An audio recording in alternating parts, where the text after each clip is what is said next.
stop. Take a walk around the block. Look up. All those things that just give you a bit more of a perspective.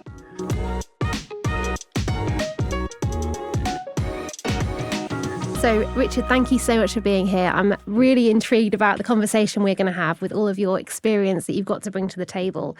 You have a really impressive career that started 50 odd years ago, and you cut your teeth in the creative team at Sainsbury's, creating iconic packaging work that is still loved to this day.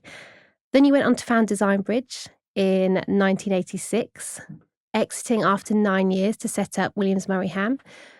In your career, you've served spells at the Design Business Association Board and the Design Council and won too many awards for me to list right now. We haven't got time. Let's go back to the start. Why did you get into the design industry? I was quite a bright kid, and then my father died when I was very young, and it sort of sent me spinning, and I couldn't concentrate at all. I got packed off to boarding school, and I realised the only thing I could do was to draw. I was absolutely useless at almost everything else. And I had two great art teachers, Cuffin Williams, a very fine Welsh painter, and Anthony Green, RA, who's died quite recently. They were both brilliant teachers. And I loved being up in the art room. It was where I was most comfortable. And oddly, I also loved cars. So I loved drawing cars and I loved car ads. So I was kind of doing my own car ads. And they kept coming along and saying, no, get rid of the advertising, just draw the cars. No, it's the logos that matter, you know. And I realised quite early on that I kind of loved advertising and I loved design. I loved how things looked. So that's how I kind of got the bug. And then I when I left school, I had no idea what I wanted to do at all.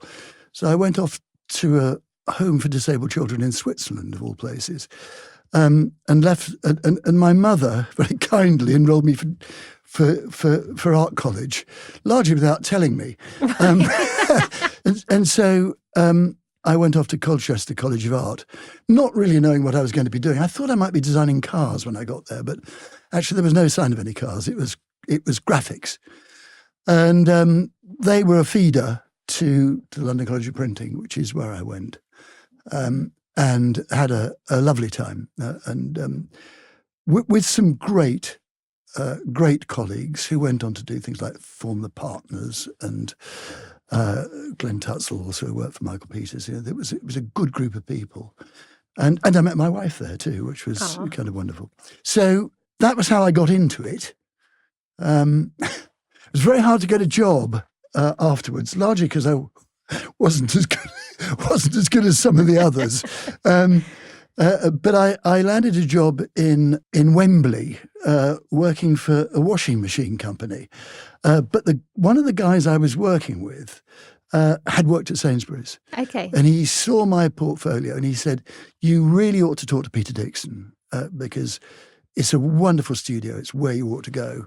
And so I wrote to Peter and I went to see him and he said, well, I haven't got a job for you. So that all went rather quiet. And then I was living in a flat in Notting Hill with a communal phone in the hallway. One of those magical moments, one of my flatmates was walking by when the phone rang and it said, it's Peter Dixon. Would Richard like to come in? I think I've got a job for him. Wow. And that was it. And I loved working there. It was wonderful. It was just terrific. And Peter was very, very positive about what I did. Yeah. And I stayed there for quite a few years, I think 4 or 5 years, something like that. Amazing. What a fantastic, strong foundation for a career as well to cut your teeth at Sainsbury's and create those iconic designs that, like I say, people still love. And your cat is on one of the designs, right? Lots of my cats are on, yeah. Love that. But, you know, more than anything, there's that stroke of luck that Peter phoned when my dear departed friend picked up the phone and said, I'll tell him. You know, you need a bit of luck in life, and that was that bit of luck. Absolutely. Really. Yeah. How do you think the design industry has changed in the last 50 years? Well, it's a lot more serious. My first proper commercial job was working at a company called Allied International Designers, which was the first of the global sort of design businesses. And really, we only worked largely in the morning. then we went to the pub, and that was sort of it. And there were times when my wife used to have to come and collect me. So we sort of made some money, but it was a great experience. I learned a lot from people there, but there wasn't this commercial imperative. You weren't forever looking at figures or, doing timesheets. I think we did timesheets, but we all lied on them anyway, and nobody bothered, Well, I don't think that's changed. No, I don't think it has, actually. So I think that there's that it's far more serious. And I think, obviously, office behaviour has changed massively. I really sort of look back on some of the things I did, and I just want to curl up in a ball, really. Think, how in heaven's name did we ever do that? But that was the way it was. So it has changed a lot. And of course, the advent of computers has changed things enormously. It's changed clients' expectations of what you do, because they expect to see a finished thing, whereas what we're really dealing with is ideas, and it could just be black and white and a scribble. So I think that's changed a lot too. So behaviour and a focus on performance and kind of how you present what you do, those are the big changes to my mind. And do you think it's changed for the better? Because you mentioned it was a very fun time. Is it less fun and too serious, too commercial? Well, it's less. It is much less fun. However, I think there's probably greater value placed on what we do. I think that because it's more serious and because you're really looking for big ideas and your kind of work is being critted properly, I think that side of it, the professional side of it, is better. And I think you probably get better work because of it. Also, you've got the advent of kind of marketing planners and people like that, which used properly are terrific help. So all of that's good, but I would like to see a little ribald fun occasionally. Yes, I agree with that. It's a very competitive, very pressurized place to work for something that is meant to be, well, it's a vocation. People put so much of themselves into design, and so that altogether makes it hard for it to be a fun environment. So I completely agree with that. Yeah. In terms of your personal attitude to work across those 5 decades, you mentioned about kind of behavioural change. Can you talk me through some of the ways that your attitude to work changed through that time? Well, I think probably the big change was a personal change, was when I had children. I suddenly realised that I had better get my act together and sort of. I think that was one of the cathartic moments when you suddenly realise that you have responsibilities and you've got a house, you've got a wife, you've got children, and you better grow up a bit. I found that quite difficult. Growing up was quite difficult because I loved the fun of AID particularly, and I think Sainsbury too had quite a bit of fun about it. I loved the practical jokes and all that, the silly stuff we did, because it made it a bit like a family. Yeah. And we'll probably come back onto the theme about creating families later in this, but that's what I felt, that we were creating a set of mates and chums and all of that. And then suddenly you switch over to thinking, well, I really had better behave myself and start to think about what I'm earning and what I'm contributing to the business that allows me to get a pay rise. Yeah. So that was a big change. Then, of course, when I started my own businesses, when I started Design Bridge, and then later on WMH, I think you are responsible. You become a responsible person because you're responsible for all these people. And it's an immense honour to employ people. These people are giving up their day to come and work with you, and that's fantastic. So I think you take on a whole set of responsibilities about their welfare and the traumas that they encounter. I remember the first one, I think, at Hamm when I walked up the stairs and there was a guy crying on the staircase. His father had just died. Oh. Well, how do you deal with that? You know, what you're not trained for that in design college. And you don't encounter it terribly much in, you know, when you're in your 30s and 40s. So I think a whole load of responsibilities come along and your attitude does change because you are responsible for these people. In the end, if you don't run the company properly, they're out of work. So that changed a lot. Yeah, absolutely. It's a very thank you for that personal story. It's an interesting look at how much of you bring of yourself to work. You know, should that man have been at work at that time?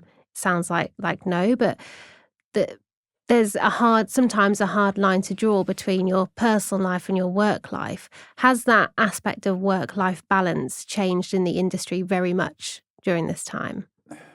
Well, yes. I think, well, certainly when I was running businesses, work just was absolutely the dominant force. Yeah. Really. It was classic sort of old-fashioned, you know, this is such a responsibility, I have to focus on that. Children, of course, you spend time with at home, but actually, if there's a problem at work, you stayed at work and you sorted it out. Yeah. I'm not convinced that with the changes to where work is happening and, you know, working from home and all of that, whether that still continues. Because I think working from home puts a little gap between people who work in the company and the company itself. So I think that's probably changing. But as somebody who runs a business, you just live, eat, breathe it all the time. And you should do, because you're responsible for so much. Well, it's testament to you that obviously the businesses you founded are still going strong today. So I can see obviously how that played out. They're both doing rather better than when I worked in them. Well, I won't dig into that. You spoke then about working from home, and it's something we touched on when we spoke previously, that learning through osmosis is something that can be lost if your team is very disparate and don't have much time working together. What areas of personal development do you think that we've lost over time that we need to bring back? Well, a recurring theme of much of what I do is about listening. I learned so much of my professional development through listening to people. Not only listening to what they say, but listening to the gaps and the bits that they don't say. And you know, dealing with clients is a difficult thing, particularly when, in the case of Hamm, you've got a difficult product to sell, which is, you know, more revolutionary than perhaps some of the other agencies. And so I wanted people in the company to be around more experienced people. I wanted the people who were coming up through the business to hear how it's done, hear and see how it's done. And there's nothing like listening to Garrick talking about a piece of creative work, or Richard Murray talking about, you know, his view on why a product isn't working, and or hearing somebody on the telephone to a client. Yeah. They're all vital skills, and they just don't work over Zoom or Teams. They just don't. There's so much body language that goes into it too, and so much, you know, short facial expressions and stuff that you would just miss. So I think I'm a great believer that people should really be working in the office, in the studio, as much as possible. Particularly the younger people should be learning. Yeah, that makes perfect sense. And it's part of an ongoing piece around self-development that we all need to have front of mind, in particular when the industry is moving so fast, there's so much to stay ahead of. And when we last spoke, you said it's really important to not let stale happen. How have you proactively gone about continuing learning and continuing bettering yourself throughout your career? Well, I'm a child of the 60s, so I watched the Beatles develop, and I thought it was very interesting how they never stood still. Every album was different. Every album made you think, "Oh my goodness, where are they going now?" And I thought they never became stale. So that was an early indicator about how life moves on. So I suppose you could say I started Designbridge, but I left, and that probably got rid of a bit of staleness. It's quite a big change, actually, that, from being the young, up-and-coming person to being the not-so-young person starting another business in Hamm. And I think, but the great thing was that I learnt from new people. Having stayed at Designbridge and worked with my sort of partners there, suddenly being confronted by a new group of partners who were much younger, who had completely different views to me, was terrific. And I learnt so much from them. So not being stale again is about spotting stuff, is about, I think, listening, watching people, and determining never to go into work and do the same thing you did, 2 years ago or 3 years ago. You've got to keep moving on. That's super advice. I love that. And if your career then was albums, I suppose one album was Designbridge and the next was Williams Murray Hamm. So between founding those two businesses, one in your 30s and one in your 40s, how did you approach starting a new business? What energy did you have? What did you take to that personally? How was that different for the two businesses? The first one, Designbridge, I was absolutely fearless. I had absolutely no qualms about it. I had my son had just been born. It was in 1986. My son had just been born.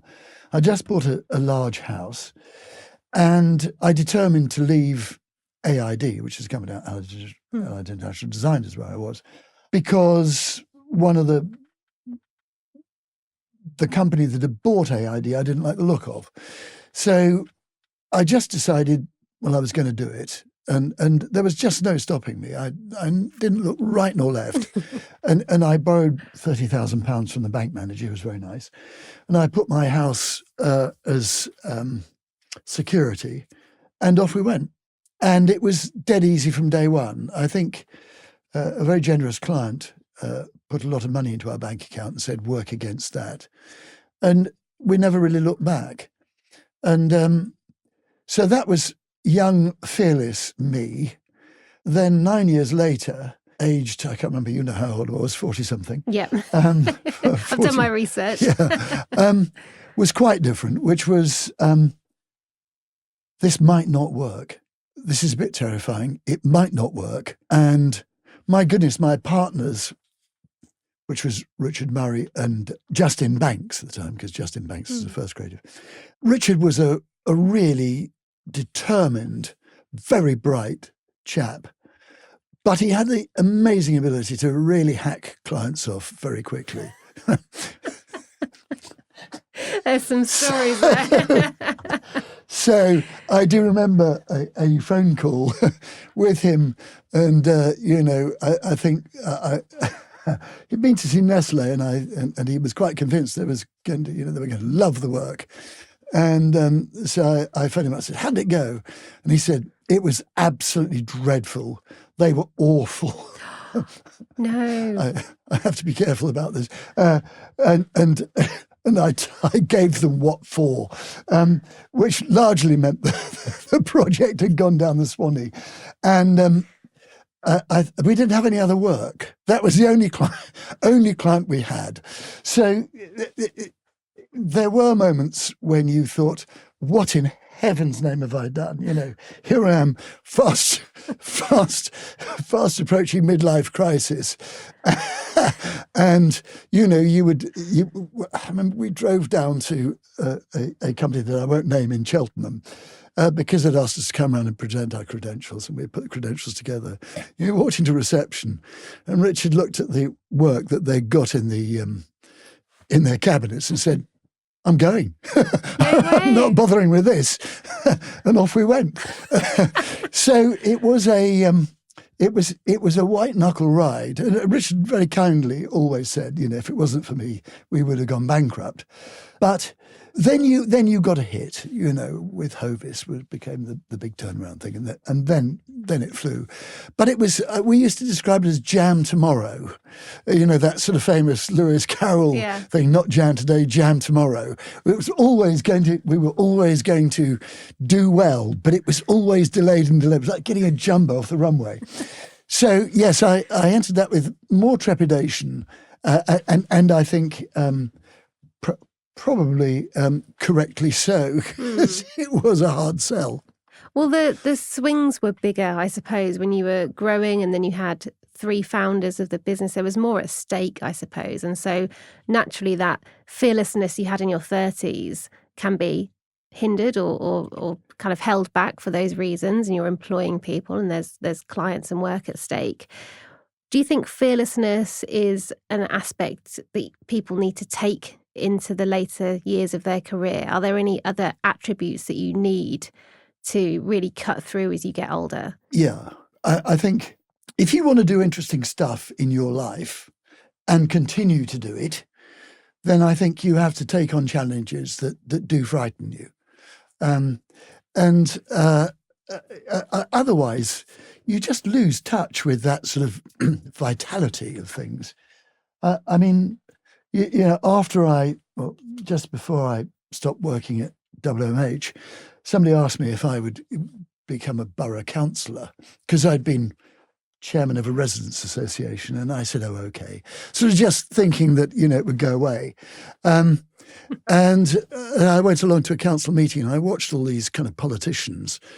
They just seemed to be so smart, and I watched from the top, and I thought from the gallery, and I thought, God, I could never do that. And then I stood for election because they just asked me to, and I said I would, foolishly. And then I won. And I found myself having to do stuff I'd never done before, but found it fascinating, irritating beyond words, because council moves so slowly compared to running your own business. Everything is safe. Nobody takes any risks. But I just thought that was a thrill to do. And then I ended up being mayor, so I had to run council meetings. And I thought, I just imagined that guy sort of 5 or 6 years before sitting up there thinking I could never do this. And there I am running it. And I thought that was fearlessness that did that, really. I was frightened, but I'd much rather do it than not do it. Yes. Awful to say, I'm frightened of that. No, go and do it, I have just stopped skiing. That is the one thing I have stopped. Fearlessness has gone on skiing, but apart from that, I'm frightened I might break my neck. But generally... When did you last ski? Last year. But I've just... I think you might go again. No. But there's a kind of...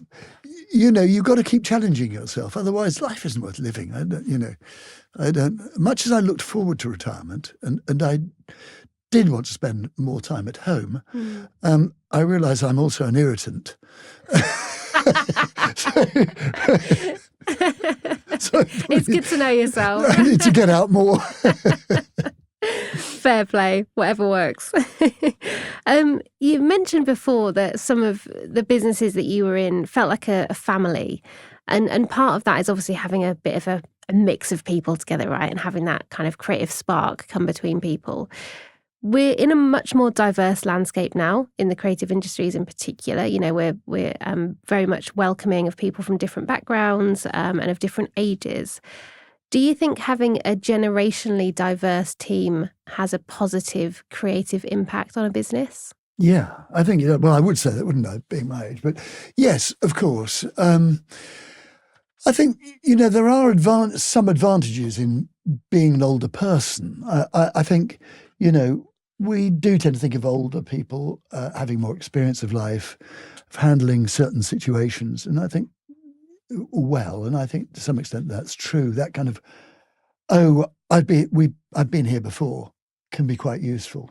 But the key is it must never stop great creative thinking. And some of that no boundaries stuff, I think, does come from younger people. So, but our job as older people is to encourage them and to bring them on, rather than to stop them. That would be a terrible thing. So I think there are advantages of having older people in businesses, as long as they don't always end up in management. That's the thing that kind of worries me, is you end up, you're a designer in your 30s and the 40s and 50s, you start your own business, and you get lost in insurance policies and all that kind of stuff. And that's, you can get somebody else to do that. But what the skill that you've got is that you know the world, the design world, very well. And you need to be bringing that to bear, I think, more than anything. I think older people in management probably are a bit of a nuisance, but older people contributing to design thinking, I think, is great. And we have to remember that, age, in other disciplines, other creative disciplines, is perfectly normal. I mean, the great painters, Picasso, David Hockney in his 80s is producing his best work. Yeah. So why shouldn't 80-year-old, 70-year-old graphic designers do the same? And you look at, I'm a mad motor racing fan, actually. And, the car that's won the last 4 years World Championship is designed by Adrian Newey, who's 66. And he doesn't even use a computer. He's still got a drawing board and, but his creative skills are immense. So why not in graphic design? It's a really interesting point, because it's the same in, if you were to commission an architect, you'd want someone who had life experience, who'd done it all before, who had lots of reference to pull on, of course. But for some reason, I feel we attribute, young, naive, fresh, playful thinking, obviously, to a younger creative source. Do you think that we're losing some aspect of mastery and craftsmanship that we attribute to other industries? Is it being lost in design or not valued as much? I think you might be right. It's funny, nowadays you want a good piece of typography done, you bring in somebody to do it. Yeah. I think, yes, I go back to my time at, particularly Allied International Designers, actually, which was before the advent of computers, that everybody drew everything and visualized everything, and they would retouch photographs, and that's all sort of done now using technology. And I think that those craft skills, you have got people who are devoted to, letterpress still and stuff like that. But I think perhaps the value of those craft skills might be diminished. But I suspect other people might disagree with me on that. So, but that's my take out. Yeah, it's a very interesting time to look at that as a topic, with obviously the rise of AI and the fact you can produce everything so much quicker now. Yes. I think it's a topic that there'll be a lot of conversation on that in the coming years. Yes, yeah. Have you ever felt too old or too young for the role that you were in? Yeah, I have actually. I never felt too young, but I have felt too old. I think it was funny, actually, when I started Hamm, Richard particularly, because Garrick wasn't with them. Garrick joined after a few years, but Richard was a very determined, very bright, very young guy in his early 30s. And he'd come out of Curly Porter Bell, which was a business I had no experience of. I didn't know anybody there. And it's funny, the little jokes they would go, oh, how's Dad doing today? That kind of thing. With the little jokes, which I never really minded. I think the thing that made me feel really old was I hated the music they played in the studio. Okay. I really did. Number one, I don't really like music being played in the studio because I like to be able to think. But it was always music that I really didn't like. And it made me think, and for me to turn around and say, could you change the music? Could you put some Sam and Dave on? Or just turn the volume down? Just felt like being granddad. Yeah. So I've realised nobody did it cruelly. It was never done cruelly. Or I think sometimes it might have been used as a way of keeping me a bit quiet. But disagreeing with Richard. But those little things actually matter. Yes. In the end, actually, I started Williams Murray Hamm, and I was the better known of all of us because I'd been at Design Bridge and stuff. I found very quickly that whilst I was the better known, I wasn't the better of us. Richard was brilliant at what he did. Garrick's a great creative director. And I said, well, okay, so what do I do? And in the end, I looked after the finances, moderately okay, and I also handled new business because I knew I loved and understood what we did, but I had the skill to talk to clients in a way that perhaps some of the others lacked. So I think starting a business when you're older, I realised I had to find a niche. I had to prove myself again. And I think older people do have to prove themselves because, you walk into a client meeting and you've got somebody in their 60s or 70s like me, and they're sort of thinking, well, what's he doing here? Well, he's the founder. Yeah, I know, but, and it's only when you open your mouth and you make sense, you have to prove yourself. You've got to prove why you're there and what value you add. It's true. And there's I was reading a report yesterday actually about the fact that there's a general gap in terms of generational management. So anyone whose manager is more than 12 years older than them, they feel much less motivated at work. So it's worth recognizing, although it sounds brutal, that there is a bit of a gap there and you do need to prove yourselves to one another, both generations. How do you go about doing that to someone much younger than you? How do you, let me rephrase that. How do you communicate with younger people? Do you feel that you have to treat generations very differently in terms of your communication style? I don't think so. I think I go back to this word listening. I think this come rather late in life because I became a Samaritan, manning the phones for the Samaritans, which I still do. And what you're taught is to listen and not to judge, because that may help the person on the end of the phone reach their own solution. Because Samaritans can't tell people what to do. If you take a younger person who's working on a project, or has encountered a problem with a project, I think the key is to listen to them, to talk to them, but to listen to them, get them to open up about what's troubling them or why they think it's working, and try not to be quite so judgmental. And that way, I think you build a relationship that's based on respect, because that's what it is, isn't it? It's about respect, really. Absolutely. And older people, well, he could be my son, don't tell him what to do. No, don't. Let him decide what to do. Let her decide what to do. That's really valuable. I think when we are so rushed and so busy at work, it can be easy to forget the importance of coaching someone versus managing them or micromanaging them. So I think that's really, really valuable. Do you feel there's a peak age to work in the design industry? Well, I go back to the point about David Hockney. I don't think there should be, and I mean, everybody says it's a young person's game, but I think we should really be able to embrace anybody as long as they are great at what they do. Yeah. And that is, in the end, is the key, is to be brilliant at what you do. It's about recruitment. It's about recruiting absolutely the right people, finding the right people. I always think that you never quite get what you're expecting to get, but if you're lucky, you'll get somebody you can use. I disagree with that, but doesn't matter how old they are, as long as they can deliver what you want them to do. So if we talk about then finding the right people for your business, beyond creative credentials, what have you looked for? What makes a person that's set up to work well in a creative team? What attributes do you look for?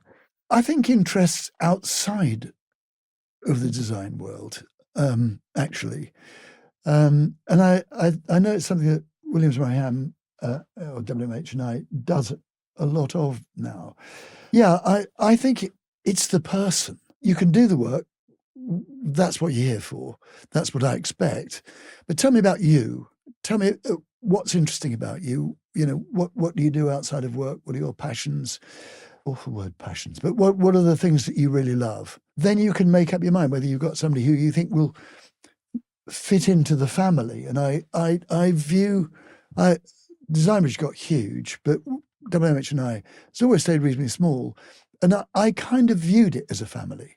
I said I was sent to boarding school when I was very young, and I had, when I got to the sort of senior school, I had fantastic housemaster who knew all of the boys in his care, and he knew all the things about them that he needed to know, what their home life was like, what the circumstances were, etc., etc., etc. And I kind of wanted that in a business too, that I would know as much as I could about the people that worked for me, because I would know what the stress points are, because we're all different. I would know how they operate, how their brain works. That's rather discouraged nowadays, I think. Yeah. But, one of the questions I would have wanted to know was, what do your parents do? Probably can't ask that nowadays. But actually, what kind of life do you come from? That's interesting. And what is there a right or a wrong? Is there a particular thing you'd look for there? No, just to try and build a picture of what this person is really like. Because in an interview, you've got a reasonably short amount of time. Yeah. And you can get them back, and you can set them projects and all of those kind of things. But it's actually, what are the things you love? What do you hate? Because they're all the things that make us interesting. Yes. Because all the other bits, the work that they do, you're expecting that to be good anyway. But it's what sort of brain, what sort of experiences have they had? Yeah. What do they want to do? That's super valuable. I think knowing yourself and knowing what you care about and what you hate and those kind of aspects can help you build your career path, because it's as important to know what you don't like doing as much as you do like doing, or what you're bad at versus what you're good at. Oh, absolutely. What are you bad at?